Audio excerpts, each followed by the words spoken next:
ওয়ালাইকুম আসসালাম রহমতুল্লাহি ওয়া বারাকাতুহু। জীবন, আপনি জানতে চেয়েছেন যে ভগ্নিপতি মারা গেলে করণীয় কি? তাকে কি দেখা যাবে? অনুভাবে ওখানে গিয়ে কিছু করণীয় আছে কিনা? দোয়া জিকির বা ফল টল বিতরণ নাকি করা হয় চট্টগ্রামে? আপনাদের ওইদিকে এটাকে ফলখানি বলা হয়। একটা হলো ফাতেহা খানি, একটা হলো ফলখানি, দুটাই বেদাত, জঘন্য বেদাত। তো যাই হোক, জানতে চেয়েছেন কি করতে হবে। বোন, আপনি মহিলা মানুষ হিসেবে আপনি ভগ্নিপতির সাথে যেভাবে পর্দা করতেন দুনিয়ার বুকে, আর পর্দা করারই নিয়ম।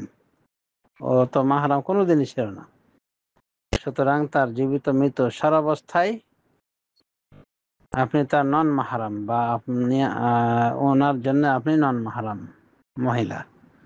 কাজে আপনার মানে তেমন কিছুই নাই বললে চলে। হ্যাঁ, তারপরও যদি পর্দা রক্ষা করে, যদি শুধু চেহারাটা যদি দেখেন খোলা অবস্থায়, যেমন অন্যরা দেখে নির্জাত ছাড়াই, আর অন্যান্য মানুষ আছে, আপনি হয়তো পর্দা করে অন্যান্য মহিলার সাথে দেখেন, তো এগুলো উচিত না আসলে। এরপর যদি দেখেন চেহারা, তো দেখতে পেলেন, পারবেন হয়তো, তাতে সমস্যা হবে না। আর কি দোয়া করবেন? হ্যাঁ, দেখতে গেলে দোয়া করতে হবে।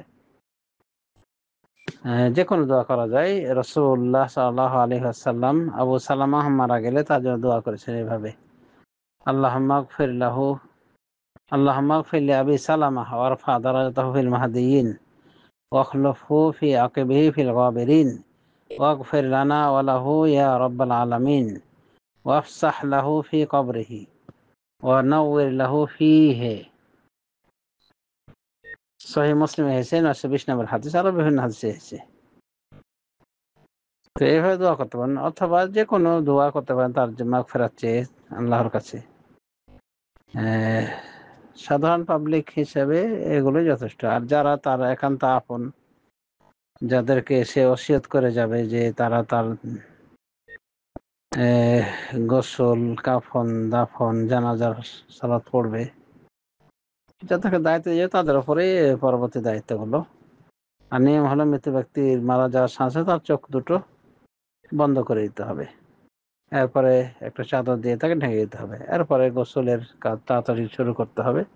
আমার দল মানুষ তার গোসলের ব্যবস্থা করবে, এবং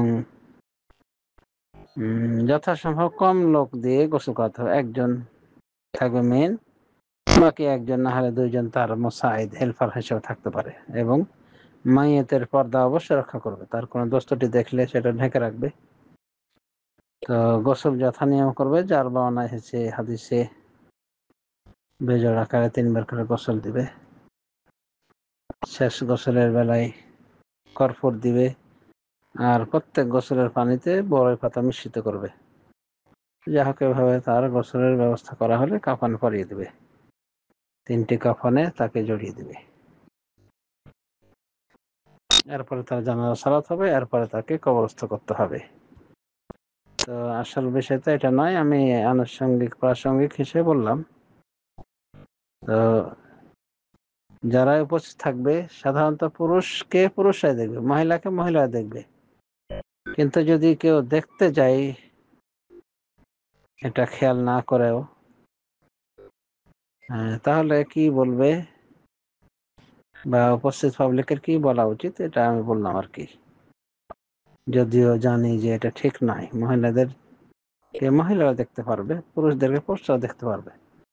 তবে যারা মাহরাম, মহিলার জন্য যারা মাহরাম, তারা পরস্পরকে দেখতে পারে, অর্থাৎ মাহরাম মাইয়েতকে দেখতে পারে প্রত্যেকেই। পুরুষ নারীকে দেখতে পারে, মাহরাম নারীকে, নারী মাহরাম পুরুষকে দেখতে পারে। অন্যভাবে স্বামী স্ত্রীকে দেখতে পারে, স্ত্রী স্বামীকে দেখতে পারে। আর যাদের সাথে পর্দা করা ফরজ, মৃত্যুর পরও ফরজ তাদের সাথে পর্দা করা, এটা আমাদের মাথায় রাখতে হবে। আর 40 করা, 30 করা, সাপ্তাহিকে করা, কোরআন খানি করা, এগুলি সবই বিদআত, জঘন্য বিদআত। আসলেই চিটাগাঙ্গের মানুষদের ভিতরে অসংখ্য বিদআত চালু রয়েছে বিভিন্ন বিষয়ে। আল্লাহ তাদেরকে হেদায়েত করুন এবং অন্যান্য দেশের মানুষকেও হেদায়েত দান করুন। আসলে চরম গোমরাহি রয়েছে এসব পীর ফকিরের দেশগুলিতে। আল্লাহ হেদায়েত করুন। যেখানে লোকদের হেদায়েত পাওয়ার কথা ছিল সেখানেই গুমরাহি বেশি। আল্লাহুল মুস্তাআন ওয়া আলাইহিত তুকলান।